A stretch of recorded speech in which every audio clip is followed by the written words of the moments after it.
মেয়েদের পেশাবের পরে পানি ব্যবহার করার পরে মোছার জন্য আলাদা কাপড় ব্যবহার করা জরুরি কিনা? আপন ২ বোনকে একত্রে বিয়ে করা যাবে কিনা? শার্টের হাতা এবং প্যান্ট কি গুছিয়ে রেখে সালাত পড়া যাবে? বিতরের নামাজ কি সূরা দিয়ে পড়তে হয়? স্বামী সিগারেট খেলে ওয়াইফের করণীয় কি? স্বামী-স্ত্রী একসাথে জামাতে নামাজ পড়া যাবে কিনা? সলাতে বাংলা দোয়া করা যাবে কিনা? আজানের সময় কিছু খেলেই গুনাহ হবে কিনা? নতুন কোনো কাপড় পরে না ধুয়ে নামাজ পড়লে নামাজের কোনো ক্ষতি হবে কিনা? নামাজের সিজদা অবস্থায় যদি পা উঠে যায় তাহলে নামাজের কোনো সমস্যা হবে কিনা? শহরের বাসায় দেখা যায় ওয়াশরুম এবং টয়লেট একসাথে, সেক্ষেত্রে এসব ওয়াশরুমে উজু করলে কি উজু হবে? কোরআন কারীম যদি ভুল বশত পায়ে লাগে অথবা নিচে পড়ে যায়, করণীয় কি? অসুস্থতার জন্য কি তাবিজ পরা যাবে? চলুন আপনাদের যে সমস্ত প্রশ্ন ইতিমধ্যে চলে আসছে সেগুলোর উত্তর দেওয়ার পালায় আমরা প্রবেশ করি। মোহাম্মদ আরিফ রহমান আপনি লিখেছেন, আপন ২ বোনকে একত্রে বিয়ে করা যাবে কিনা? এ বিষয়ে ইসলামিক বিধান কি সম্পূর্ণ হারাম? আপন ২ বোনকে একসাথে বিয়ে করা যাবে না, এমনকি পৃথক করে বিয়ে করা যাবে না। এক বোন স্ত্রী থাকাকালীন সময় অন্য বোনকে বিয়ে করা যাবে না। অর্থাৎ এট এ টাইম ২ জন বোন কারোর স্ত্রী হতে পারেন না, এটি হারাম। শুধু এটি নয়, এমন ২ জন নারীকে একসাথে স্ত্রী হিসেবে রাখা যাবে না, যেই ২ জন নারীর একজন পুরুষ হলে আরেকজনের সাথে তাদের নিজেদের বিয়ে জায়েজ হতো না। এরকম সম্পর্কের ২ জন নারীকে একসাথে স্ত্রী হিসেবে রাখা জায়েজ নয়। হ্যাঁ, একজনকে বিয়ে করেছেন, তার সাথে বিচ্ছেদ হলো বা তিনি মারা গেলেন, তারপর অন্যজনকে বিয়ে করেছেন, তারপর সেটি জায়েজ আছে। আবু সাঈদ আব্দুল্লাহ আপনি লিখেছেন, শার্টের হাতা এবং প্যান্ট কি গুছিয়ে রেখে সালাত পড়া যাবে? শার্টের হাতা এবং প্যান্ট গুছিয়ে সালাত আদায় করা মাকরুহ। নবী করিম সাল্লাল্লাহু আলাইহি ওয়াসাল্লাম নিষেধ করেছেন এটি। এজন্য এটা ছেড়ে সালাত আদায় করতে হবে। তবে হ্যাঁ, প্যান্টের বিষয়টা হলো সেটা যদি কেউ টাকনুর নিচে পড়ে যায় সেটা থেকে বাঁচার জন্য গোছান, তাহলে সেটা জায়েজ আছে। কিন্তু সেটা সলাতে শুধু না, বরং সবসময় এরকম রাখতে হবে। দিনের পথিক আইডি থেকে আপনি লিখেছেন, বিতরের নামাজ কি সূরা দিয়ে পড়তে হয়? বিতরের সলাতের প্রথম রাকাতে সূরায়ে সাব্বিহিসমা রাব্বিকাল আলা, দ্বিতীয় রাকাতে সূরায়ে কাফিরুন এবং তৃতীয় রাকাতে সূরা ইখলাস কুল হুয়াল্লাহ পাঠ করা, এটি সুন্নাহ।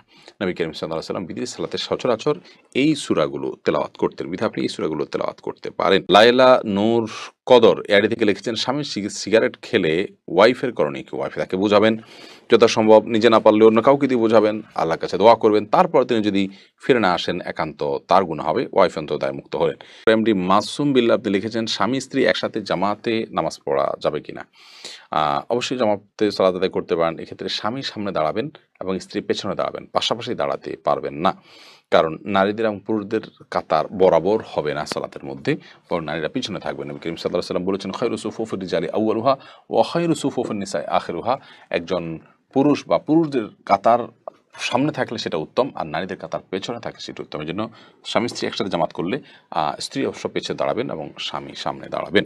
তবে এটি যেন নিয়মিত না হয় যে তারা বাসায় একা একা জামাত করছেন। মসজিদে গিয়ে স্বামী জামাতে সালাত আদায় করবেন, মাঝে মধ্যে ছুটে গেল, তখন তিনি স্ত্রীর সাথে বাসায় জামাত সালাত আদায় করতে পারেন। নুসরাত ফারজানা পিউলি আপনি লিখেছেন, সুন্নাত নামাজের সিজদায় বাংলা দোয়া করা যাবে কিনা? সলাতে বাংলা দোয়া করা যাবে কিনা? হানাফি উলামা ইকরাম বলেছেন যে না, বাংলা দোয়া করতে পারবেন না। মাতৃভাষা যেহেতু সলাতের ভাষায় আরবিয়া, তো এখানে মাতৃভাষা দোয়া করতে পারবেন না।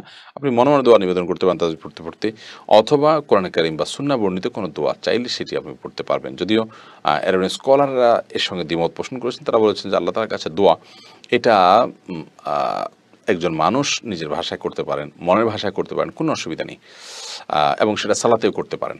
কারণ হাদিসে আসছে, নবী করিম সাল্লাল্লাহু আলাইহি ওয়াসাল্লাম বলেছেন,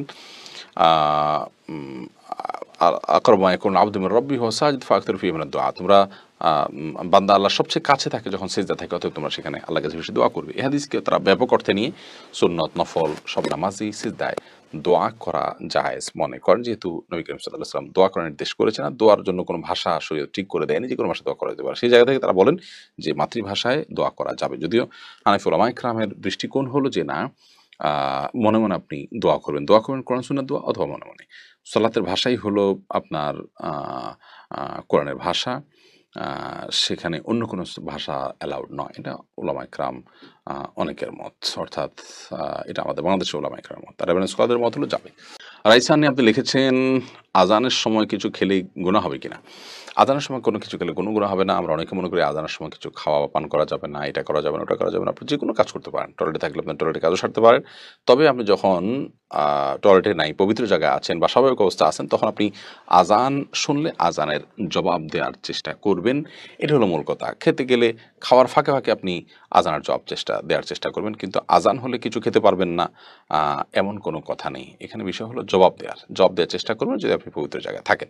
জুলেখা খাতুন আপনি লিখেছেন, নতুন কোনো কাপড় পরে না ধুয়ে নামাজ পড়ে নামাজের কোনো ক্ষতি হবে কিনা? নতুন কোনো কাপড় পরলে সেটা ধুয়েই পড়তে হবে এমন কোনো বাধ্যবাধকতা নেই। কারণ নতুন কাপড় মানেই যে সেটা নাপাক, সেটাতে অপবিত্রতা আছে এমনটি তো নিশ্চিত নন আপনি। তাহলে এটি ধোয়াটা বাধ্যতামূলক কেন হতে যাবে? তবে হ্যাঁ, আপনারা যদি নতুন কাপড় কেনার পর দেখলেন যে সেখানে কোনো নাপাক আছে, তাহলে ওই জায়গায় সেই নাপাকটা ধোয়াটাই হলো আবশ্যক।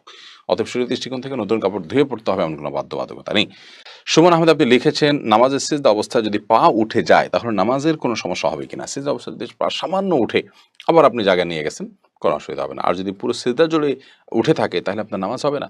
কারণ নবী করিম সাল্লাল্লাহু আলাইহি ওয়াসাল্লাম বলেছেন, আমি উমিরতু আন আসজুদা আলা সাবআতি আযমিন, ৭টি অঙ্গের উপরে, ৭টি হাড্ডির উপরে, শক্ত অঙ্গের উপরে আমাকে সিজদা করতে নির্দেশ করা হয়েছে। তার মধ্যে কপাল আর নাক, ২ হাত, ২ হাঁটু এবং ২ পায়ের যে আঙ্গুলগুলো সেগুলো। অতএব এগুলোর কোনো একটা যদি আপনার এই ৭টি অঙ্গের কোনো একটি যদি সরে যায় সামান্য সময়ের জন্য অসুবিধা নেই, আবার তিনি জায়গা নিয়ে গেছেন। কিন্তু যদি পুরো সালাত জুড়ে, পুরো রাকাত জুড়ে, সিজদা জুড়ে তার এটা যদি পৃথক থাকে তাহলে সেক্ষেত্রে সেটি জায়েজ হবে না এবং সে নামাজ হবে না, কারণ এটা ওয়াজিব এই ৭টা অঙ্গের উপরে সিজদা করা।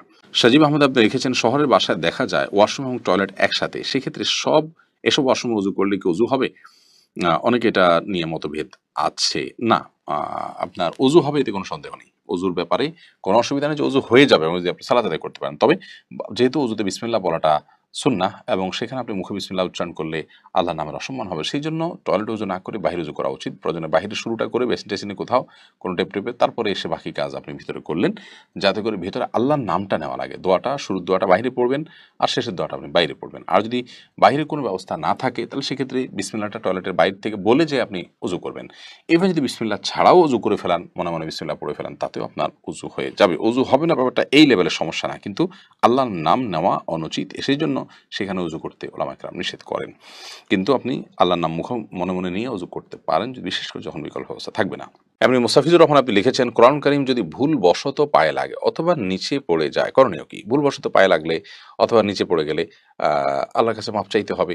যদি এটা অনিচ্ছাকৃত, তারপরেও মাপ চেয়ে নিতে হবে এবং সেই সাথে ভবিষ্যতের জন্য এরকমটি না হয় সেজন্য সাবধানতা অবলম্বন করতে হবে। এর কারণে আপনার বিশেষ কোনো কাফারা নাই। আমরা ছোটবেলা থেকে যে সমস্ত কথা শুনে আসছি যে এর কারণে এত কেজি লবণ দিতে হবে, চাল দিতে হবে গরিবকে ইত্যাদি, এগুলো আমাদের নিজেদের মন গড়া নানান কথাবার্তা। মূলত আ যদি পড়ে যায়, ইচ্ছাকৃত নয় বরং ভুলে পড়ে গেছে, তাহলে সেক্ষেত্রে সেটার কারণে আপনার বিশেষ কোনো করণীয় নাই। সামনে থেকে সাবধানতা অবলম্বন করতে হবে এবং যেটি হয়ে গেছে আল্লাহর কোরআনের প্রতি অনিচ্ছাকৃত, তার জন্য আল্লাহর কাছে মাপ চাইতে হবে। বিলকিস বেগম আপনি লিখেছেন, মেয়েদের পেশাবের পরে পানি ব্যবহার করার পরে মোছার জন্য আলাদা কাপড় ব্যবহার করা জরুরি কিনা? না, আলাদা কাপড় ব্যবহার করা জরুরি না। পানি ব্যবহার করার পরে যদি নাপাক দূর হয়ে গেছে মনে হয় তাহলে সেটি যথেষ্ট। আলাদা করে কাপড় ব্যবহার করার প্রয়োজন নেই। ইহসান মাহমুদ আপনি লিখেছেন, অসুস্থতার জন্য কি তাবিজ পরা যাবে? দেখুন, ইসলামী শরিয়ার দৃষ্টিকোণ যদি আপনি দেখেন তাহলে মানে এটা যদি জানতে চান তাহলে আমরা বলব যে তাবিজ নবী করিম সাল্লাল্লাহু আলাইহি সাল্লাম কখনো ব্যবহার করেন নাই, করার নির্দেশনা দেননি, তাবিজ তিনি পড়তেন না, দিতেনও না। সাহাবায়ে কেরামকে তিনি যেটি শিক্ষা দিতেন তা হলো তারা যেন সবসময় আপনার শরঈ ঝাড়ফুঁক করেন এবং নবী সাল্লাল্লাহু আলাইহি ওয়াসাল্লাম নিজে ঝাড়ফুঁক করতেন, অর্থাৎ ফু দিতেন পানিতে, তেলে, শরীরে ইত্যাদিতে। বাকি তাবিজ কোনো কিছু লিখে ঝুলিয়ে রাখা এটা নবী সাল্লাল্লাহু আলাইহি ওয়াসাল্লামের আদর্শ সুন্নাহ ছিল না, তিনি নিজেও করেন নাই, কাউকে দেনও নাই, দিতে বলেনও নাই। বরং এর বিপরীতে মানে আল্লাকা তামিমাতান ফাকাদ আশরাকা আছে, যে ব্যক্তি তামিমা ঝুলালো সে শিরক করলো। তামিমা আর কোরআনের আয়াত লেখা থাকা তাবিজ, দুইটার ভিতরে পার্থক্য করেছেন অনেক উলামা ইকরাম। এবং সেই ভিত্তিতে যদি কেউ, অনেক উলামা ইকরামের মতো লোক যদি ছোট বাচ্চা থাকে বা তেলাওয়াত করতে না পারে, নিজে ঝাড় করার মতো লোক না থাকে বা না করতে পারে, তাহলে তাকে যদি কোনো আয়াত লিখে ঝুলিয়ে দেওয়া হয় সেটি জায়েজ আছে কোরআন কারীমের আয়াত দিয়ে, এবং এটিকে অনেক উলামা ইকরাম জায়েজ বলেছেন। বাট নবী সাল্লাল্লাহু আলাইহি ওয়াসাল্লাম কখনো এটি দেননি, করেননি। এটি সুন্নাহ নয়, অন্তত সেটি একেবারে সুনিশ্চিত।